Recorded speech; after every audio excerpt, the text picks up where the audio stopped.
Hello darlings, welcome to review பண்ணலாம். சிம்பிளா எனக்கு வந்து இந்த லேயர் கட் அந்த மாதிரிலாம் வேணாம். சிம்பிளா எனக்கு ஹேர் கட் பண்ணணும், எனக்கு இந்த டிப் மட்டும் கட் பண்ணணும் அப்படின்னு நினைக்கிறீங்களே, அவங்களுக்காக தான் இந்த வீடியோ.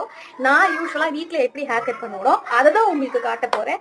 ஸோ வித்தவுட் டிலே நம்ம வீடியோக்குள்ள போயிடலாம். அதுக்கு முன்னாடி நம்ம வந்து ஹேர் கட் பண்ணணும் அப்படின்னா என்னென்ன பண்ணலாம் அப்படின்றத நான் உங்களுக்கு காமிச்சிருக்கேன். இதுல வந்து நார்மல் தண்ணி தான் இருக்கு, அண்ட் ஒரு சிசர், 2 ஹேர் பேண்ட், ஒரு சீட் கோம். அவ்வளோ ஹேர் ஃபுல்லா டேங்கிள்ஸ் இருந்துச்சுன்னா அதை வந்து ஒழுங்கா எடுத்துருக்கோங்க. இல்லைன்னா அந்த ஹேர் கட் பண்ணும்போது முடி வந்து ஒன்று ஏற்ற இறக்கமா இருந்தோம். ஸோ அதுக்கு ஃபர்ஸ்ட் ஸ்டெப், சென்டர் பார்ட்டிஷன் எடுத்து இந்த மாதிரி எல்லா ஹேரை வந்து ஸ்ப்ளிட் பண்ணி, நானும் வாட்டர் பாட்டில் தான். இந்த வாட்டர் பாட்டில் வச்சு நீங்க எது வரைக்கும் ஹேர் கட் பண்ண போறீங்களோ கொஞ்சமா லைட்டா வந்து ஸ்ப்ரே பண்ணிக்கோங்க.